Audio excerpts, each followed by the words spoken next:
Muy buenas tardes, bendiciones. Este es su hermano el apóstol José Reyes hablándonos en este domingo 26 de abril 2026. Amén.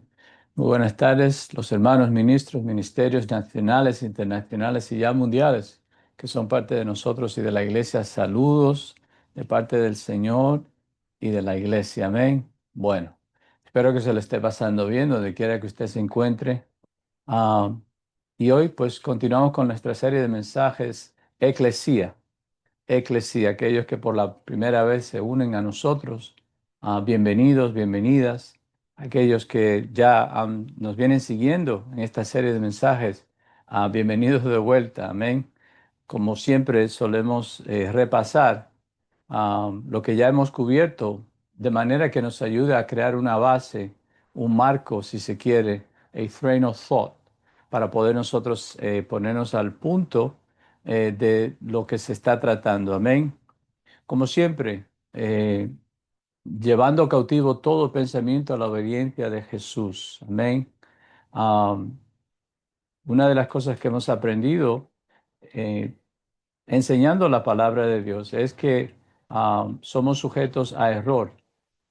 Cuando nosotros traemos revelación de la palabra de Dios y de su reino, una de las cosas a las cuales nosotros estamos confrontando y enfrentando es justamente el error espiritual, que es intencionado y es sembrado para crear crisis, para crear ignorancia, para crear por consecuencia un resultado no deseado de parte de Dios. ¿Qué quiero decir con todo esto? Que cuando nosotros traemos la revelación de Dios al pueblo de Dios, así como Jesús 2000 años atrás, que se manifestó en carne, el pueblo de Dios estaba esperando al Mesías, pero la mala enseñanza, los errores espirituales e incluso las agendas personales crearon tal confusión al punto que muchos no podían recibir a Jesús como Señor y Salvador, como el Mesías, justamente porque ellos tenían en ese momento que remover todo preconcepto errado que ellos tenían del Mesías, entre ellos a Nicodemos, aquel sumo sacerdote que se encontró con Jesús una noche y lo fue a visitar. Jesús inmediatamente en este encuentro que él tuvo con Nicodemos, Jesús comenzó a animar a Nicodemos por su declaración de que él reconocía de que Jesús venía de parte de Dios. Jesús comienza su declaración a Nicodemos animándolo, como digamos felicitándolo de que él sus ojos estaban abiertos, pero en vez de Nicodemos entender lo que Jesús estaba queriendo decirle, se entró en confusión. Y es ahí donde nosotros vemos la importancia de tener revelación del Espíritu Santo, cuando estamos recibiendo revelación añadida a aquello que ya conocemos. Y uno de esos áreas, una de esas realidades del reino de Dios es justamente ese tema que estamos tratando sobre la eclesía, la iglesia de Jesús. Amén. Ah, como venimos diciendo, eclesía, misterio, propósito, la historia de la eclesía de Jesús y su contexto y por consecuencia el error del cual hemos sido sujetos nosotros.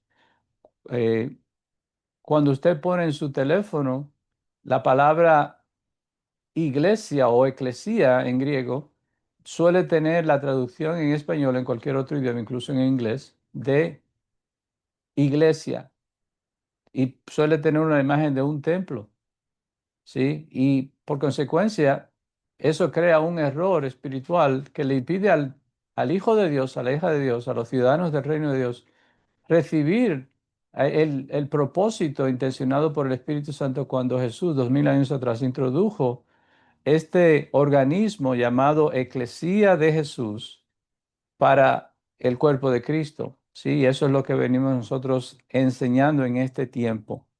¿Qué es lo que la eclesía es? La iglesia de Jesús es y qué es lo que no es. La iglesia no es el templo donde los hijos de Dios nos juntamos como organismo, organización. No es el templo, no es el lugar físico. La eclesía son los miembros que se reúnen en nombre de Jesús en cualquier lugar. Eso es el fundamento de la revelación de esto. Tú y yo somos la iglesia de Jesús. Tú y yo somos la eclesía de Jesús.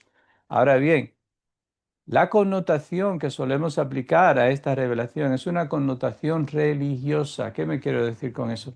Es una ideología, una mentalidad religiosa. ¿Y qué es una religión? Una religión es el atento humano y demoníaco de crear algo parecido a Dios sin Dios.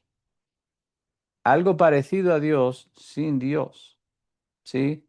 Entonces, desde la perspectiva, operando bajo el espíritu religioso, un hijo de Dios, una hija de Dios, escucha el concepto, la definición desde la intencionalidad de Jesús sobre la palabra eclesía, iglesia, y está confuso, porque hemos sido enseñados erradamente de que la eclesía significa iglesia y que la iglesia es el lugar físico, el templo, el edificio, y que nosotros, miembros de la religión cristiana, nos juntamos en aquel lugar diferentes días de la semana, específicamente días de la semana, durante unas horas. Y eso es el la definición que solemos tener cuando por la primera vez en nuestras vidas oímos al Espíritu Santo hablarnos sobre la eclesía de Jesús. Y allí tenemos que nosotros permitirle al Espíritu Santo amorosamente remover esa información errada de nuestro espíritu y de nuestro ser y removerla y poner conocimiento normal. Esto lo vemos también en el ministerio de Jesús. Cuando Jesús constantemente estaba corrigiendo a sus contemporáneos sobre esta realidad del reino de Dios. Jesús decía, habéis oído decir tal y tal, mas yo os digo que no fue así en el principio. ¿Qué está haciendo Jesús? Mostrándonos de que en el caminar con Dios, los hijos de Dios, nacidos de nuevo en Cristo Jesús, tenemos un concepto que se había sido dado a nosotros, bien intencionado en muchos casos, pero errado por consecuencia. Y en ese momento debemos permitirle al Espíritu Santo poner el fundamento correcto, porque estamos hablando de cosas eternas. Estamos hablando de cosas eternas. Una de esas cosas eternas es tu herencia, mi herencia, nuestra herencia en Cristo Jesús. Sabemos que Dios nos hizo herederos de Él por la adopción en Juan capítulo 1, pero también nos hizo coherederos con Cristo Jesús. Quiere decir que hay una herencia, hay algo que, por definición, una herencia es algo que yo no trabajo, sino que lo recibo de un difunto, de alguien que me amó y me lo dejó como legado, ¿sí? So, si esa herencia no es trabajo, es algo que fue delegado, algo que fue heredado, ¿sí? Y eso es parte de la intencionalidad del Espíritu Santo de enseñarnos en esta serie de mensajes sobre la eclesía. La eclesía fue creada por Jesús 2000 años atrás para servir como la organización, el organismo, la institución creada por Jesús para conocer y recibir la voluntad expresa de Jesús y transmitirla a través de leyes y poder del Espíritu Santo, las cuales crean una cultura, una sociedad que refleja el carácter de Jesús. Y es lo que venimos aprendiendo, de que la eclesía de Jesús, la iglesia de Jesús, es una institución, es un organismo. La iglesia de Jesús fue creada para ser una extensión de Jesús, para ser una extensión de Jesús. Esa es la intencionalidad de Jesús cuando 2000 años atrás, en Mateo capítulo 16, dijo, y sobre esta revelación de que Él es el Cristo, el Hijo del Dios viviente, Él edificaría su eclesía y las puertas del Hades no prevalecerían contra ella. Jesús está introduciendo en Mateo capítulo 16, versículo 18, una institución que será una extensión de Él. ¿Por qué? Porque la intencionalidad de Dios siempre ha sido Él con nosotros, Emmanuel. So, cuando Jesús introduce días antes de ser crucificado, entregado en la cruz del Calvario, Jesús introduce la revelación, el misterio revelado de la iglesia, diciéndoles a ellos, como en el día de la última cena, en el aposento alto, cuando Él toma pan y vino y dice, este es mi cuerpo, que será quebrantado por vosotros, comed cada uno de él. Y luego toma la copa y dice, esta es mi sangre que por vosotros es derramada para el nuevo pacto. Jesús hizo esto, como usted sabe, en la noche que Él fue entregado. ¿Por qué Jesús esperó hasta ese momento? Porque era parte del plan de Dios de solamente introducir estas revelaciones a su iglesia, a su cuerpo, a su pueblo en el momento idóneo, no antes ni después, sino en el momento idóneo. De igual manera, Jesús, a días de ser entregado y crucificado y resucitar, cumpliendo su obra ministerial aquí en la tierra, 2000 años atrás, Jesús introduce este organismo que fue diseñado por la Trinidad desde antes de la fundación del mundo, pero cuya manifestación sería 2000 años atrás, como este organismo que continuará la obra restauradora de Jesús. Así de importante, así de poderoso o poderosa es la iglesia. Es la iglesia es la extensión de Cristo. De hecho, en mis notas yo tengo aquí que la iglesia es el cuerpo de Cristo, es la manifestación física, moral y espiritual del reino de Dios aquí en la tierra como es en el cielo. La iglesia, que es el cuerpo de Cristo, es la manifestación física. Usted puede ir a un lugar y decir, aquí está la iglesia. No es algo efímero como una nube. Es algo real. La iglesia existe. Es algo físico que podemos apuntar, tocar y mencionar. Es la manifestación física, la manifestación moral. La iglesia de Jesús está compuesta por hijos de Dios, llenos del Espíritu Santo, cuya funcionalidad es ejercer un papel moral, de moralidad, no de inmoralidad. ¿Por qué? Porque somos ese organismo creado para conocer, recibir la voluntad de Jesús. Conocemos la mente de Cristo. De hecho, tenemos la mente de Cristo. Tenemos la mente de Cristo. Juan, el apóstol en 1 de Juan, dice que si oramos de acuerdo a la voluntad de Dios, sabemos que tenemos las cosas que hemos pedido. La iglesia de Jesús es la manifestación física, moral y espiritual del reino de Dios aquí en la tierra como es en el cielo. Y es aquí donde comenzamos nosotros a experimentar la revelación del reino de Dios, de que tu identidad te lleva a tu herencia. Tu identidad te lleva a tu herencia. Proverbios 18:23 dice que como un hombre se ve en su corazón, así él es.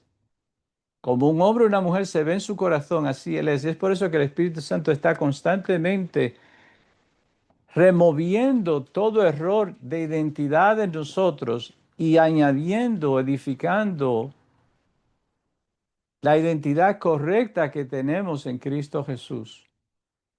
En el momento en que nosotros asumimos nuestra identidad en Cristo, entramos a efectuar y operar en la dimensión en la cual nosotros fuimos creados desde antes, diseñados, intencionados, desde antes de la fundación del mundo. La iglesia, continúan mis notas, diciendo que es el asiento como una silla de poder de Dios.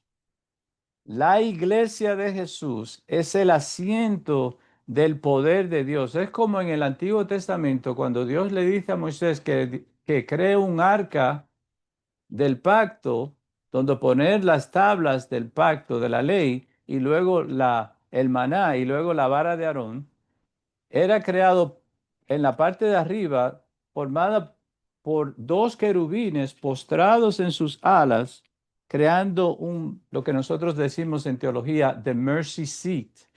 El lugar donde Dios se posaba, había una luz azul que se manifestaba en aquel lugar, confirmando de que Dios estaba allí, de que Dios estaba allí. De igual manera, la iglesia de Jesús es ese asiento de poder de Dios para las naciones. Otra vez, en la medida que comenzamos nosotros a ver estas verdades de qué somos y para qué somos, comenzamos entonces interiormente, comienza a surgir en nosotros un sentido de propósito, un sentido de identidad, un sentido de base. Estoy pensando como un ancla.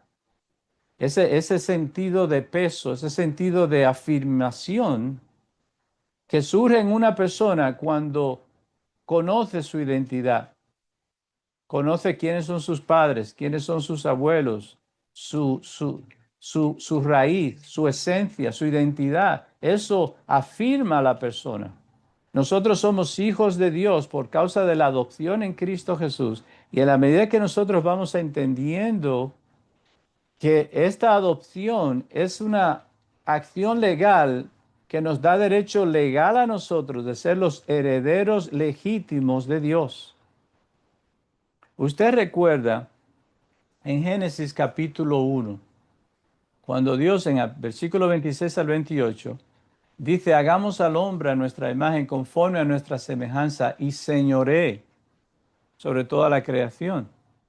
Ok, la iglesia de Jesús es la continuación del modelo de Dios en Génesis capítulo 1, versículo 26 al 28. La iglesia de Jesús es esa institución creada por Dios para manifestar la voluntad de Dios profetizada en Génesis capítulo 1, versículo 26 al 28. Dios estaba describiendo un ser que sería la extensión de Dios aquí en la tierra. Este ser, llamado los seres humanos, es un ser tridimensional, diseñado para tener en sí las tres dimensiones de la creación de Dios. Dios, como usted sabe, es espíritu. Dios puso un espíritu en nosotros. Pero también Dios puso un alma. Es esta alma la cual es eterna. Y luego puso el espíritu y el alma a habitar dentro de este cuerpo que es físico, un cuerpo físico. Si a usted lo pellizcan, están pellizcando el cuerpo físico de usted. Más aún, tiene una connotación legal este cuerpo, porque solamente aquellos que tienen un cuerpo físico tienen derecho legal de regir por Dios. Los demonios no tienen un cuerpo físico, por eso ellos tienen que habitar en el cuerpo, en la vida, poseer un cuerpo humano para poder operar aquí en la tierra. Cuando usted entiende esa realidad de usted, usted glorifica a Dios, alaba a Dios y se alegra de que Dios lo creó a su imagen y semejanza, la creó a su imagen y semejanza, lo cual comienza entonces a crear un sentido de responsabilidad de parte de nosotros para con Dios. En el momento en que Adán y Eva pecaron, en Génesis capítulo 3, el Espíritu Santo que habitaba en Adán y en Eva salió de ellos. Y desde ese día en adelante el Espíritu Santo se posaba sobre los seres humanos, lo vemos a través de todo el Antiguo Testamento, pero nunca pudiendo morar en el ser humano. Porque el ser humano, el cuerpo humano se había defiled, el cuerpo humano se había corrompido por causa del pecado original y ahora el Espíritu Santo no podía vivir en el cuerpo humano. El Espíritu Santo seguía estando en la tierra, él nunca se ha ido, Por eso lo vemos en Génesis capítulo 1, versículo 3, cuando dice, y el Espíritu, y la tierra estaba desordenada y vacía, y el Espíritu se movía, el Espíritu Santo en letra mayúscula, se movía sobre las aguas del abismo. Siempre el Espíritu Santo ha estado aquí, pero cuando Dios crea a Adán, este ser representativo de él en su creación, Adán, cuando no había pecado en teología, nosotros usamos una expresión llamada passa non peccata, capaz de no pecar. Adán, cuando fue creado por Dios, tenía una naturaleza no pecaminosa. Por eso el Espíritu Santo podía vivir en Adán, vivía en Adán. El día que Adán y Eva pecaron, el Espíritu Santo ya no podía vivir en ellos.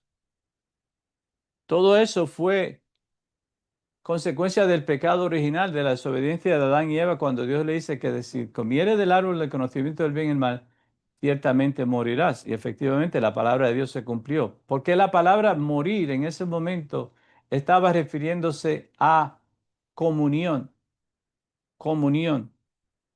Cuando Jesús, 2000 años atrás, vino, se manifestó en carne, recuerde, carne significa poder legal para operar aquí en la tierra.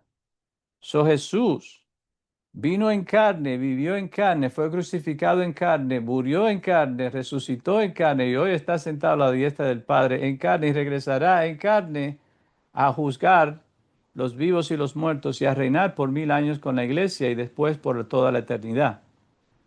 Ok, cuando en el libro de Joel, capítulo 2, Dios introduce el plan redentor de la presencia del Espíritu Santo a los seres humanos cuando Él promete en Joel capítulo 2, y derramaré de mi Santo Espíritu sobre toda carne y profetizarán.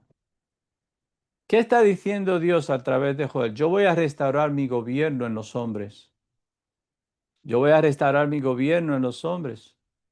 Cuando Jesús vino, 2000 años atrás, Jesús restaura, califica más bien, para recibir de vuelta toda la autoridad legal que Adán recibió cuando fue creado por Dios. Por eso él se llama el segundo y último Adán, Jesús. ¿Sí? Cuando Jesús, 2000 años atrás, se manifiesta, vive la vida justa, cumpliendo los requerimientos de Deuteronomio 28, califica por consecuencia para ahora recibir la restauración de todas las cosas. Por eso dice Jesús, le dice en Isaías, perdón, Él llevó sobre sí todas nuestras enfermedades y pecados, y por sus llagas, o su llaga, fuimos nosotros sanados. El castigo que nos trae la paz, reconciliación con Dios, estaba sobre Él, y por sus llagas fuimos nosotros sanados.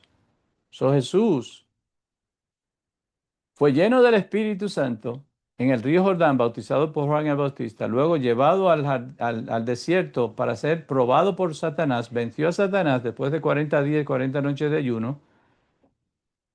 Y ahora Jesús comienza a modelar, primero manifestación, luego modelo, de lo que el primer Adán debió ser, pero por causa del pecado original falló. El segundo Adán, Jesús, modela cómo el primer Adán debió modelarse viviendo en sumisión a Dios completa. Pero Jesús no estaba haciendo eso para sí. Jesús lo estaba haciendo para ti y para mí, para modelarnos a nosotros, para que no estuviéramos confusos sobre qué es lo que Dios requiere de los seres humanos. Por eso el primer y gran mandamiento es: amarás a tu Dios. Escucha, oh Israel, el Señor uno es. Amarás a tu Dios con todo tu corazón, con toda tu alma, con todo tu ser. Y el segundo mandamiento es tan importante como el primero. Y a tu prójimo como a ti mismo, porque esto completa la ley y los profetas. La ley y los profetas. Jesús se manifiesta en carne, profetizado en Génesis capítulo 3, cuando Dios le dice a la serpiente que del vientre de Eva nacerá uno que le pisará la cabeza a la serpiente. Jesús se manifiesta en carne, nacido de María, cuando todavía era virgen, en carne. Vivió la vida humana en carne, tentado en todo, mas sin pecado. ¿Por qué? Porque el Espíritu Santo estaba en él. Porque el Espíritu Santo estaba en él. De igual manera, el Espíritu Santo está contigo y conmigo, lo cual nos confirma y no nos da excusas de que ya que tengo a Cristo, ya que soy nacido de nuevo, ya que el Espíritu Santo mora en mí, el pecado no tiene derecho legal en mí. So Jesús vino en carne para calificar para ser el redentor de la creación. Pablo dice que Dios ató toda la creación a pecado en Adán para que con la redención de Adán toda la creación fuese redimida. Por eso Jesús en Mateo 28 dice, toda potestad me es dada en el cielo y en la tierra. Porque esto aconteció completamente. So Jesús se manifiesta en carne, vive en carne, muere en carne, resucita en carne, pero luego, ahora que Jesús redimió la humanidad, ahora entonces Él puede enviar el Espíritu Santo. ¿A quién? A los hijos de Dios. ¿Para qué? Para que el Espíritu Santo, como gobernó en Jesús, gobierne en nosotros y a través de nosotros. Gobierne en nosotros y a través de nosotros. Jesús, más aún, para que sepamos y entendamos, estemos claros de que esto no se trata de llaneros solitarios, creó entonces la organización llamada iglesia, que es conformada por miembros del reino de Dios, seres humanos, hombres y mujeres.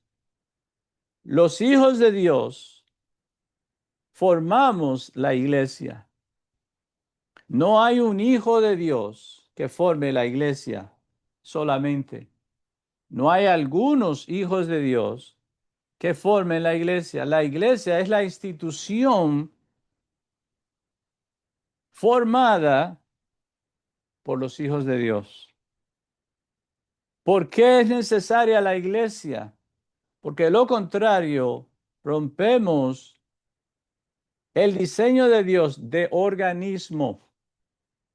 El apóstol Pablo en Primera de Corintios 12, inspirado por el Espíritu Santo, nos ayuda a tener una foto espiritual de por qué un organismo y no un individuo será la iglesia. Recuerden Génesis capítulo 1, Dios creó al hombre a su imagen y semejanza, pero le dio la capacidad de multiplicarse en Adán y en Eva. Los descendientes de Adán y Eva, los seres humanos, tenemos la herencia de Dios, de su imagen y semejanza, tenemos la imagen y semejanza de Dios, pero ahora en el nuevo nacimiento, esa imagen y semejanza de Dios es completamente restaurada.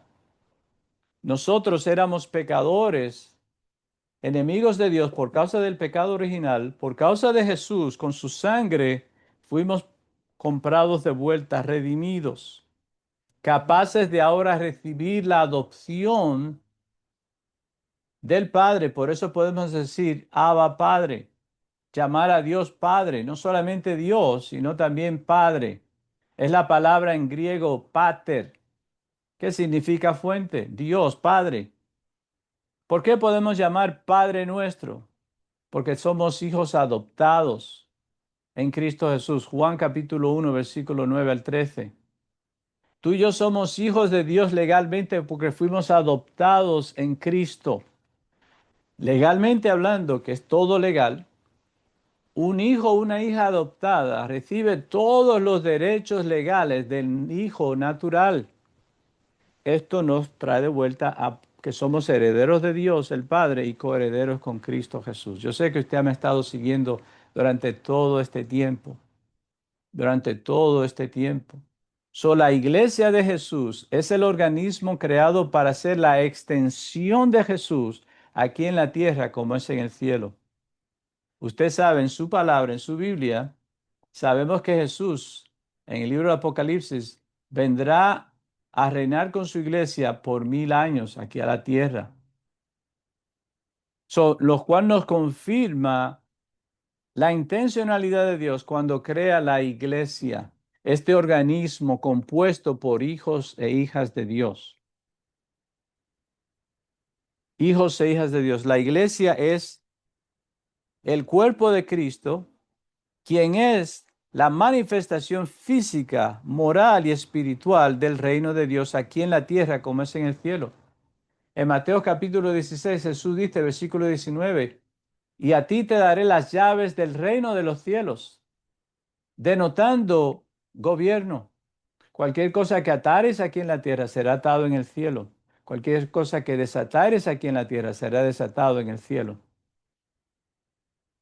Venga conmigo, una vez más en mi nota tengo que la iglesia es el asiento de poder de Dios. Note, el asiento de poder de Dios. El reino de Dios es un reino de poder. Pablo dice justamente a la iglesia de Corintios que él se propuso a venir a ellos la primera vez, no en palabras, sino en poder del Espíritu Santo. Eso es lo que confirma la veracidad de que este grupo de personas son la iglesia de Jesús. Porque las señales del reino se van a manifestar cada vez que los hijos de Dios nos reunimos con revelación de reino. Los milagros, las señales, los prodigios, las palabras de ciencia, revelación, la habilidad de echar fuera demonios y ellos salir, la habilidad de orar por los muertos y resucitarse, son todas manifestaciones de este reino, el cual es en nosotros. Jesús dijo, el reino de Dios está en vosotros y alrededor de vosotros, denotando de que el reino de Dios se va a manifestar a través de nosotros, como se manifestó en Cristo Jesús y a través de Cristo Jesús.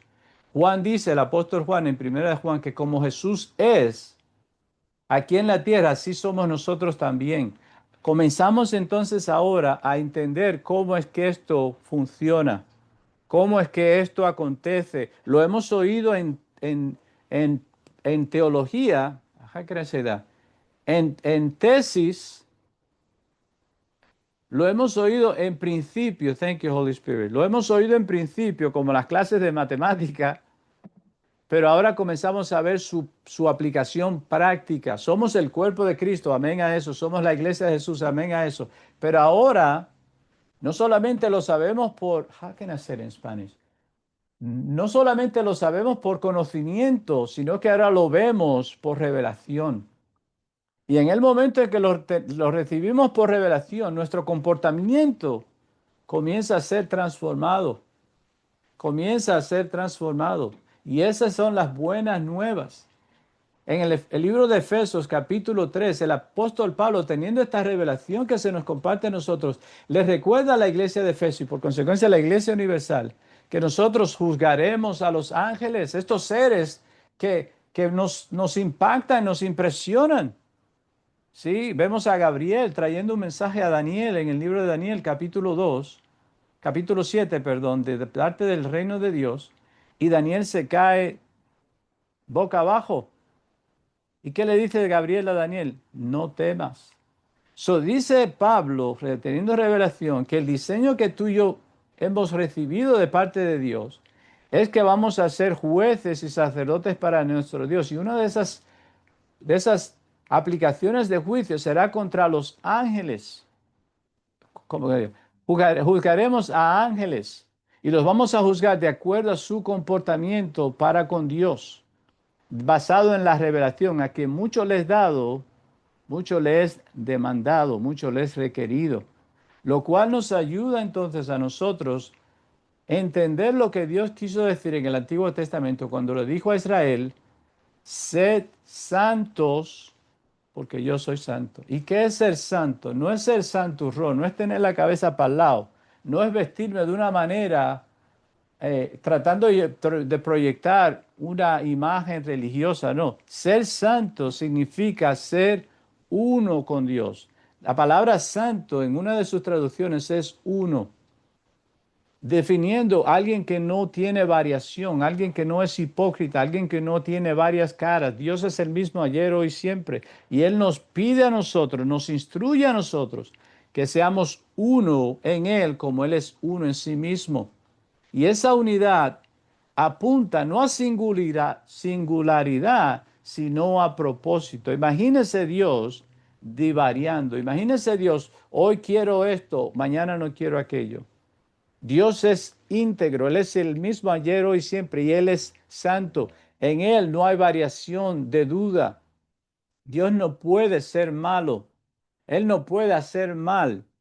Él se debe a sí mismo en su integridad de quien Él es. Y Él nos pide a nosotros, de hecho nos modela eso y nos invita. Jesús dice, yo parto, yo voy al final de su ministerio, porque después de mí viene el príncipe de este siglo y Él no tiene nada en mí.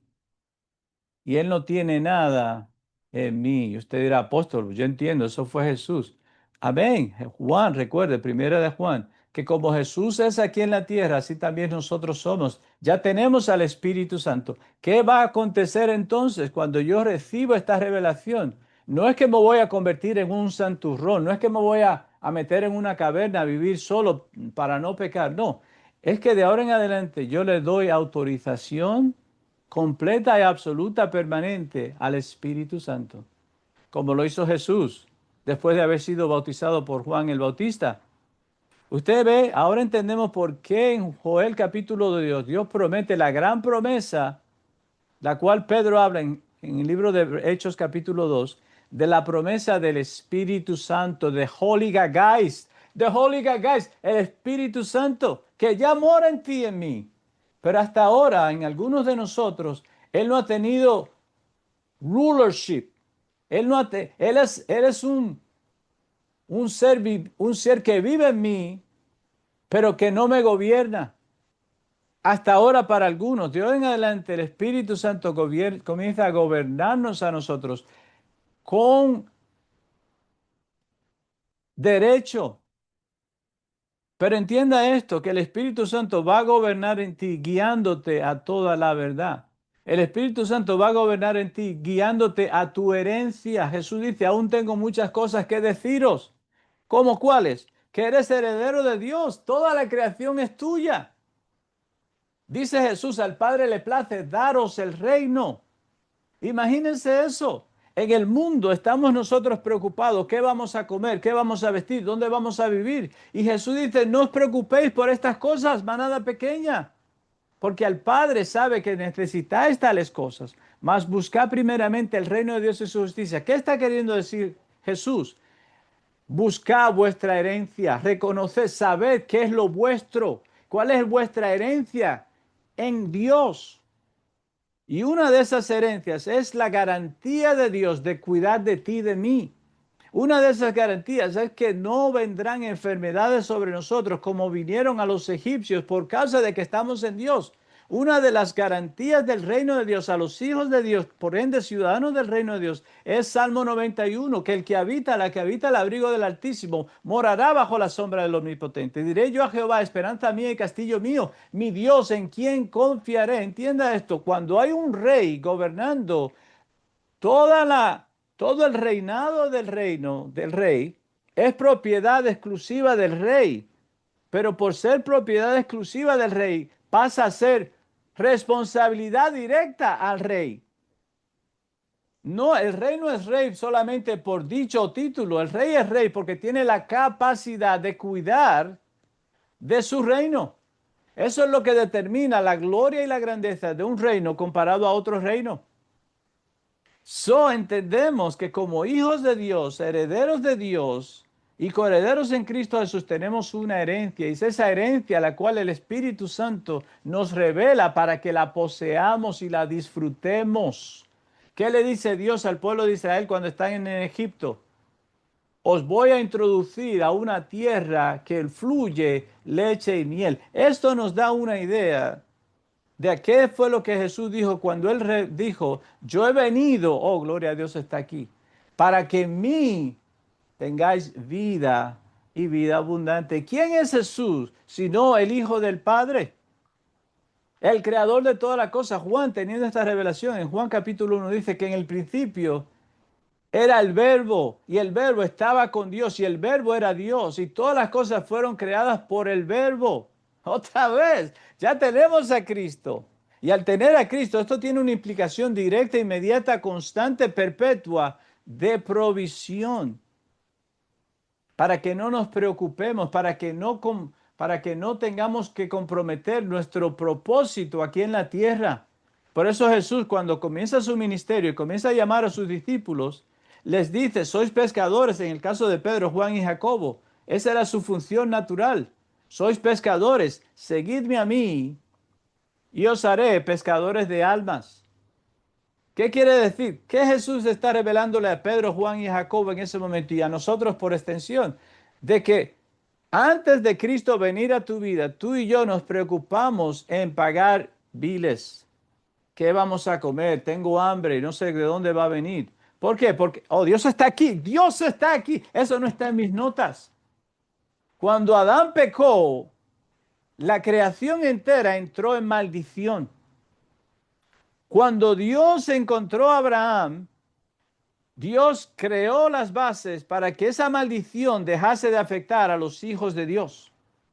Y se culminó con la persona de Cristo. Con la persona de Cristo. De manera que el mundo entero hoy vive bajo dos realidades. La realidad de Génesis capítulo 3, versículos 17 y 18, cuando Dios le dice a Adán que por causa de su pecado, de su rebelión contra Dios, la tierra era maldita. Esa maldición sigue operando en la tierra. Pero luego hay una bendición de Dios a Abraham, cumplida en Jesús, que dice a los que te bendigan, yo los bendeciré. Hay dos realidades operando en el mundo.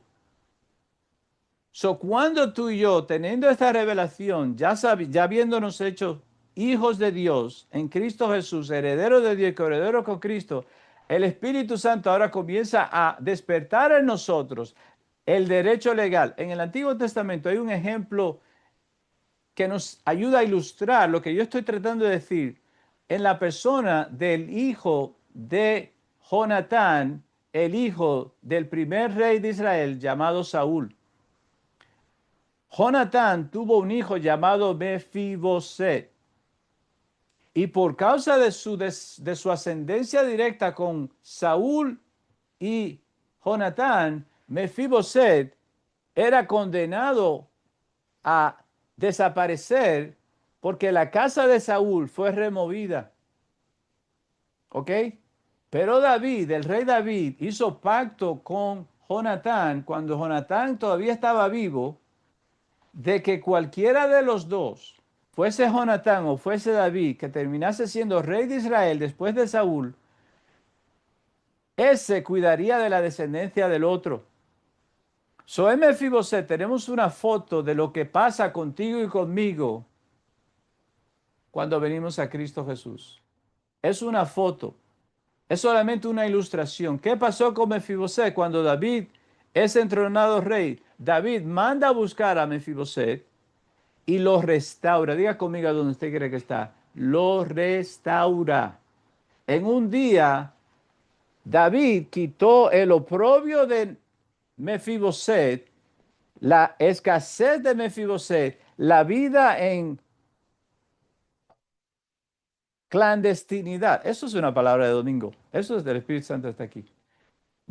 Removió la clandestinidad de Mefiboset y lo establece por su identidad, hijo de Jonatán, a bendición. De hecho, David hace más que simplemente darle pan y cobija a Mefiboset. David ordena que se le devuelva a Mefiboset todas las tierras. Eso está en su Biblia, en Primera de Reyes y Primera de Crónicas, Primera de Samuel, perdón.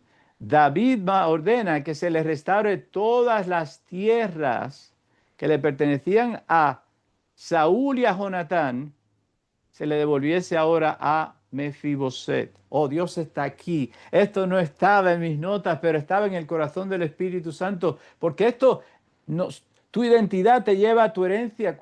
En la medida que nosotros recibimos esta revelación de quiénes somos en Cristo Jesús y para qué somos en Él, comenzamos entonces a entender de que ya Dios ha provisto provisión para todas aquellas cosas que son necesarias para nosotros estar aquí. Nosotros somos embajadores del reino de Dios, ya lo enseñamos en otra serie de mensajes, pero nos ayuda en este momento a cementar las bases de qué es lo que el Espíritu Santo está haciendo con nosotros en este tiempo, con esta serie de mensajes. La eclesía, tú y yo, oh gloria a Dios.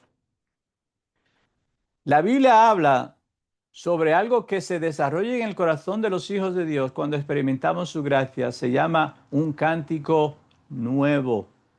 Cuando tú y yo hemos experimentado a Dios en una dimensión que nunca habíamos experimentado, conocemos a Dios en esa otra dimensión.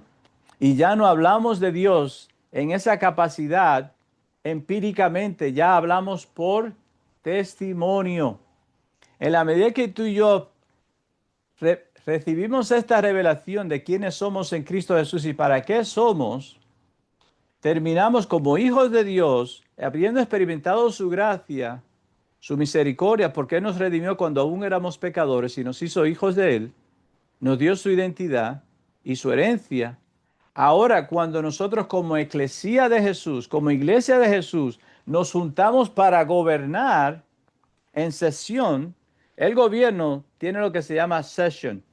The government is in session. Cuando el gobierno está en sesión, el presidente, el primer ministro, el rey, en este caso nuestro, está junto con los súbditos. Y el rey, la palabra del rey es ley. So, cuando nosotros como iglesia nos juntamos a legislar, Jesús está con nosotros cuando Él dice, donde quiera que dos o más se reúnan en mi nombre, como eclesía, yo estaré en medio de ellos, corroborando.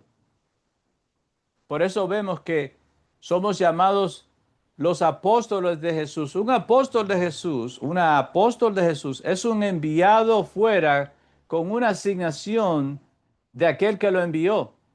Y el que lo envió se queda en el asiento de poder respaldando la acción del enviado, de la enviada. Jesús, 2000 años atrás, Mateo 16, 18, crea su iglesia y crea este organismo, esta institución que es la extensión de todo lo que Él es y representa aquí en la tierra como es en el cielo. Y cuando la iglesia de Jesús se junta, se ha juntado y se juntará con la revelación de quiénes somos y para qué somos, toda la creación, todo el mundo espiritual para escucharnos. ¿Se acuerda de Daniel, capítulo 7? Cuando Gabriel le dice a Daniel, Daniel, varón muy amado, desde el día en que propusiste en tu corazón inquirir sobre este asunto del retorno de Israel, del exilio, yo fui enviado a ti. Escuche la secuencia de eventos. Daniel es embajador del reino de Dios en Babilonia. Daniel propone en su corazón inquirir cuándo es el tiempo del retorno del exilio y en ese momento él activa una orden en el cielo de una respuesta de parte de Dios. Es por eso que es tan importante y sé en el espíritu, lo siento en mi espíritu, de que usted, las escamas de la ignorancia les están siendo removidas de sus ojos espirituales y ahora usted puede ver con claridad de qué va esto. Cuando esto acontece, el Espíritu Santo como agua pura, viva, a presión, comienza entonces a añadir revelación a usted, que usted dice, wow, ahora todo encaja. Esa es la importancia de estar en el Espíritu, de caminar en el Espíritu, de ser uno en Cristo como Él es uno en el Padre. Juan capítulo 17. Padre, oro para que como tú y yo somos unos, ellos también sean uno en nosotros, que no haya variación, que no haya variación. El Espíritu Santo nos está revelando ¿Qué es la iglesia de Jesús? ¿Para qué es la iglesia de Jesús? Porque en la medida en que nosotros recibimos esta revelación de qué es la iglesia de Jesús y qué no es y para qué es, comenzamos entonces a operar en autoridad para comenzar entonces a legislar. Por eso es que Jesús nos dio autoridad de ir a cada ciudad predicando el evangelio del reino. ¿Por qué? Porque es necesaria la predicación del reino de Dios antes de la manifestación de las señales. Porque lo que nosotros estamos haciendo al declarar y predicar el reino de Dios, estamos anunciando la manifestación de este reino eterno al mundo espiritual. ¿Se acuerdan en los evangelios cuando Jesús pasó a Gadara y se levantó la tormenta? Se levantó la tormenta al punto que los discípulos creían que se iban a hundir y despiertan a Jesús. Y Jesús ordena al viento a parar y dice que el mar entró en calma completa. Esa es la manifestación del reino de Dios. Habla a los elementos, al cosmos. Cuando llegan a Gadara, allí se les manifiesta el endemoniado de Gadara, pero no se manifiesta a hacerle guerra a Jesús, se manifiesta a someterse a Jesús. Por eso predicamos las buenas nuevas del reino, anunciando la manifestación del reino de Dios. Lo vemos en Mateos, en capítulo 3, cuando Juan el Bautista comienza su ministerio predicando, arrepentíos, porque el reino de Dios se ha acercado. Cuando Jesús es bautizado, llevado al río Jordán, traído del desierto, comienza Jesús su ministerio con las mismas palabras textuales de Juan el Bautista. Arrepentíos, cambiad de mente, sed transformados al original, porque el reino de Dios se ha acercado a vosotros. Por eso predicamos el evangelio del reino, las buenas nuevas del reino, de que el reino prometido por Dios en Génesis capítulo 3 ya está aquí ahora. Por ende, sus manifestaciones de este reino comienzan a manifestarse, no por casualidad, sino por sumisión. Sino por sumisión. Por eso los demonios se someten a aquellos que están bajo la autoridad de Jesús solamente, porque dejamos de estar en rebeldía contra Dios. Por eso la enfermedad se va cuando los hijos de Dios imponemos las manos sobre los enfermos y ellos sanan. Por eso los demonios que están ilegalmente operando en esa persona tienen que marcharse. Por eso la provisión de recursos comienza a manifestarse como cuando Jesús le dice a Pedro, ve y pesca, y el primer pez que pesques tendrá una moneda de oro. Con eso pagas tus impuestos y mis impuestos. Como la manifestación del reino de Dios en Elías y la viuda en Sarepta. Por eso se llaman las buenas nuevas del reino. Todo esto ha sido diseñado para ser canalizado a través de la iglesia, a través de la iglesia de Jesús. Ok, voy concluyendo. Primero voy a leer Primera de Corintios 12 para ayudarnos ahora a encajar todo esto. ¿Cómo es que la iglesia es un cuerpo de Cristo? ¿Cómo es que la iglesia de Jesús es el cuerpo de Cristo? Jesús es la cabeza del cuerpo y nosotros somos el cuerpo de Cristo. No el cuerpo de Jesús. Gloria a Dios. Dios está aquí. No el cuerpo de Jesús. Jesús mantiene su cuerpo. ¿Se acuerda cuando Él resucitó que Él entró al aposento donde los discípulos estaban y les dice, soy yo, no temáis? De hecho, tocadme. Jesús retuvo su cuerpo. Cuando Jesús ascendió, 40 días después de esa noche, ascendió en carne. Y los ángeles le dicen a sus discípulos, ¿por qué miráis hacia arriba? Este Jesús que habéis visto ascender regresará otra vez. Regresará otra vez. Somos el cuerpo de Cristo. ¿Quién es Cristo? Cristo es la tercera persona de la Trinidad antes de manifestarse como Jesús. Jesús es lo que le da derecho legal a Cristo de manifestarse aquí en la tierra. Cristo ha creado la iglesia para ser el cuerpo de Cristo. Ok. Cuando Jesús estaba en la tierra, 2000 años atrás, Jesús estaba limitado. Jesús solamente podía estar en un lugar a la vez, porque tomó la forma de hombre. ¿Ok? Durante 33 años, el Espíritu Santo operaba, habitaba solamente en Jesús. Y usted podrá decir, apóstol, ¿cómo es eso? Bueno, en el libro de Ruth vemos que hubo un periodo de tiempo donde nadie se murió durante el tiempo de Ruth, durante el tiempo de Noemí, perdón, que salieron de Israel. Dios es capaz de controlar espacio y tiempo como solamente lo puede hacer. Pero entienda esto, ¿por qué nosotros somos el cuerpo de Cristo, no el cuerpo de Jesús? ¿Por qué Jesús tiene un cuerpo aquí en la tierra y Jesús tiene su cuerpo físico? ¿Ok? Cuando Jesús, ¿ok? Que es Dios, estuvo aquí en la tierra, Él era limitado a tiempo y espacio. Pero cuando Jesús resucitó, ¿cuál fue el primer acto de Jesús? Soplar el Espíritu Santo a sus discípulos. Más aún, cuando Jesús estaba en la cruz, ¿qué dice la palabra de Dios que Jesús declaró? Padre, en tu nombre, en tus manos entrego mi espíritu. En ese momento Jesús dejó de ser limitado.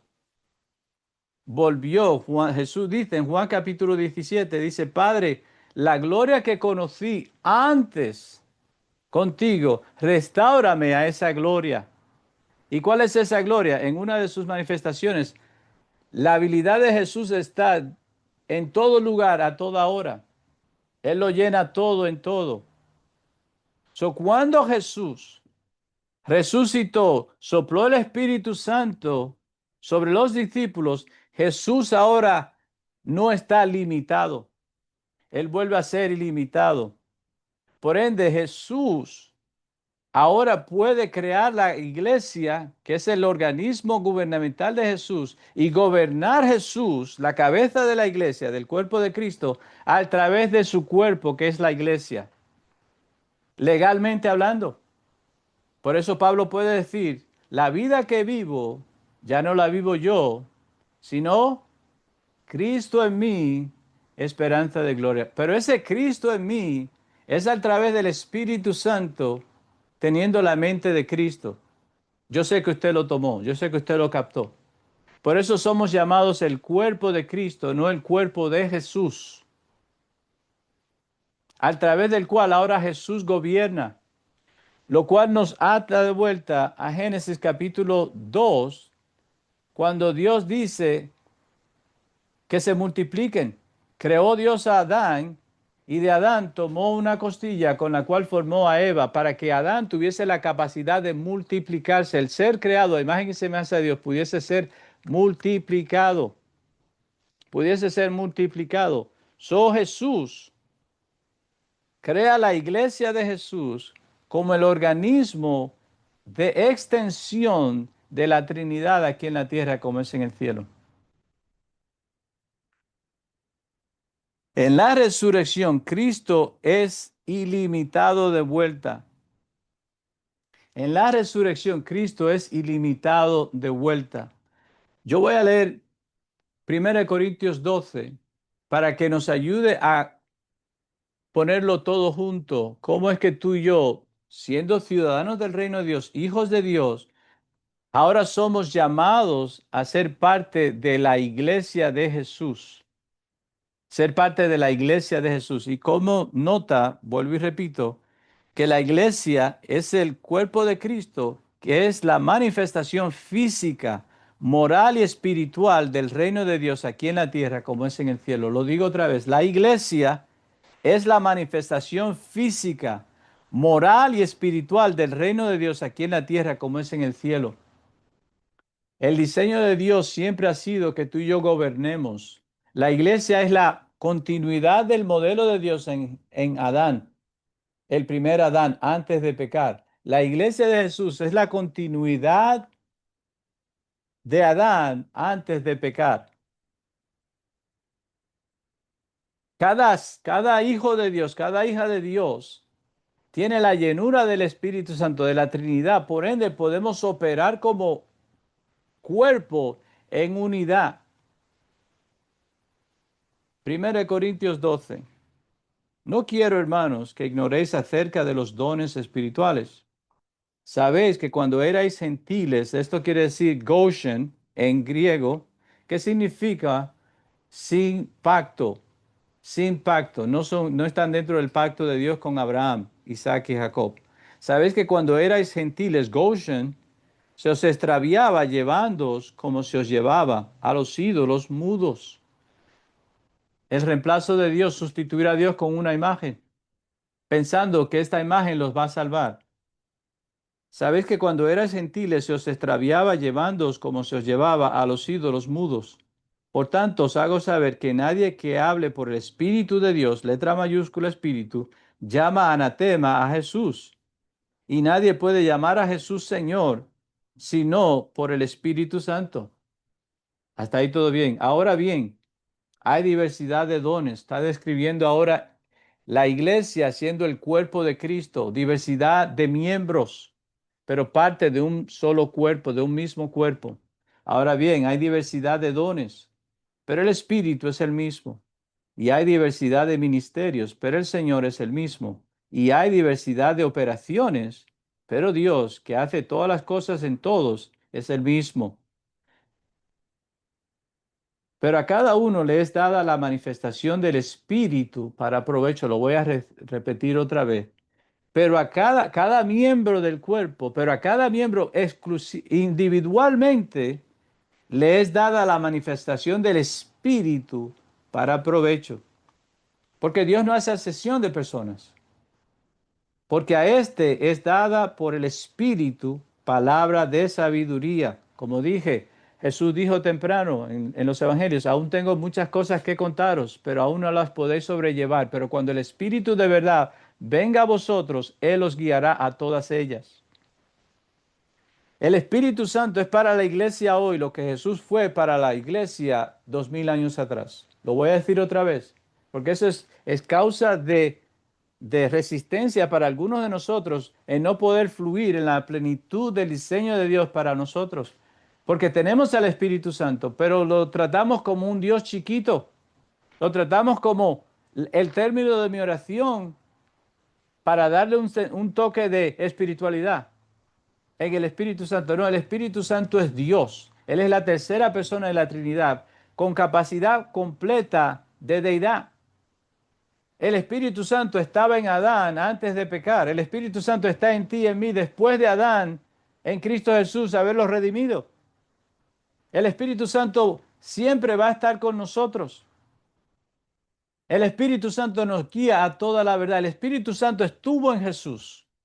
En la llenura del Espíritu Santo, en la medida del Espíritu Santo, estar en Jesús, Él está hasta ahora también en nosotros. La diferencia entre algunos de nosotros y Jesús es que Jesús dependía completamente del Espíritu Santo, rightfully so. Tú y yo debemos depender completamente del Espíritu Santo. Cuando eso acontece, lo sobrenatural comienza a manifestarse de una manera común, de una manera constante. Volvamos al Espíritu Santo. En este momento donde tú estás, pídele al Espíritu Santo perdón y dile, Espíritu Santo, te pido perdón, porque no obstante tú vivir en mí, no te he dado derecho legal completo de mis voluntad y mis acciones, pero en este día me arrepiento y te entrego las riendas de mi vida, de mi familia, de mi mundo completamente. Y gracias por la llenura y el bautismo en el Espíritu Santo. Si usted ora esa oración, usted va a ver la transformación que comienza a acontecer en usted. La restauración de todas las cosas. La primera de ellas, el gozo del Señor. El miedo se va en el momento en que el Espíritu Santo es entronado en nosotros. La enfermedad se va en el momento que el Espíritu Santo es entronado en nosotros. Porque dos espíritus no pueden cohabitar en la misma persona. El Espíritu Santo no puede cohabitar con el pecado. El pecado tiene que salir de la persona en donde el Espíritu Santo mora en ella. Pero a cada uno le es dada la manifestación del Espíritu para provecho, porque a este es dada por el Espíritu palabra de sabiduría, a otro palabra de ciencia según el mismo Espíritu, a otro fe por el mismo Espíritu, y a otro dones de sanidades por el mismo Espíritu, a otro el hacer milagros, a otro profecía, a otro discernimiento de espíritus, a otro diversos géneros de lenguas y a otro por interpretación de lenguas. Imagínense un gobierno. Un gobierno tiene diversidad de oficinas, de, how can I say, ministries, ministerios, pero son todos parte de un mismo gobierno. De igual manera, el cuerpo de Cristo tiene varios miembros, diversos miembros, pero todos somos parte del mismo cuerpo, de un solo cuerpo, y lo vamos a continuar viendo. Pero todas estas cosas las hace uno y el mismo Espíritu, letra mayúscula, repartiendo a cada uno en particular como Él quiere, como el Espíritu Santo quiere. Porque así como el cuerpo es uno y tiene muchos miembros, pero todos los miembros del cuerpo, siendo muchos, son uno, un solo cuerpo, así también Cristo. Ojo, así también Cristo. Porque por un solo espíritu fuimos todos bautizados en un cuerpo, sean judíos o griegos, sean esclavos o libres, y a todos se nos dio a beber de un mismo espíritu. Además, el cuerpo no es un solo miembro, sino muchos. Si dijese el pie, porque no soy mano, no soy del cuerpo, ¿por esto no será del cuerpo? Y si dijere la oreja, porque no soy ojo, no soy del cuerpo, ¿por eso no será del cuerpo? Si todo el cuerpo fuese ojo, ¿dónde estaría el oído? Si todo fuese oído, ¿dónde estaría el olfato? Mas ahora Dios ha colocado los miembros, cada uno de ellos, en el cuerpo, la iglesia de Jesús, el cuerpo de Cristo, como Él quiso. Porque si todos fueran un solo miembro, ¿dónde estaría el cuerpo? Pero ahora son muchos los miembros, pero el cuerpo es uno solo. Ni el ojo puede decir a la mano, no te necesito, ni tampoco la cabeza a los pies, no tengo necesidad de vosotros. Antes bien, los miembros del cuerpo que parecen más débiles son los más necesarios. Y aquellos del cuerpo que nos parecen menos dignos, a estos vestimos más dignamente. Y los que en nosotros son menos decorosos, se tratan con más decoro. Porque los que en nosotros son más decorosos no tienen necesidad, pero Dios ordenó el cuerpo dando más abundante honor al que le faltaba, para que no haya desaveniencia en el cuerpo, sino que los miembros todos se preocupen los unos por los otros, de manera que si un miembro padece, todos los miembros del cuerpo se duelen con él. Y si un miembro recibe honra, todos los miembros con él se gozan. Vosotros pues sois el cuerpo de Cristo. Pablo está introduciendo la revelación dada por el Espíritu Santo a él como apóstol de los gentiles, de que la iglesia de Jesús, la eclesía que él formó 2000 años atrás, años antes, somos el cuerpo de Cristo. El único cuerpo legítimo, legal que Cristo tiene en la tierra se llama la iglesia de Jesús. La iglesia de Jesús. Vosotros pues sois el cuerpo de Cristo y miembros cada uno en particular. Y a unos puso Dios en la iglesia, primeramente apóstoles, luego profetas, lo tercero maestros, luego los que hacen milagros, después los que sanan, los que ayudan, los que administran, los que tienen don de lenguas. ¿Son todos apóstoles? ¿Son todos profetas? ¿Todos maestros? ¿Hacen todos milagro? ¿Tienen todos dones de sanidad? ¿Hablan todos lenguas?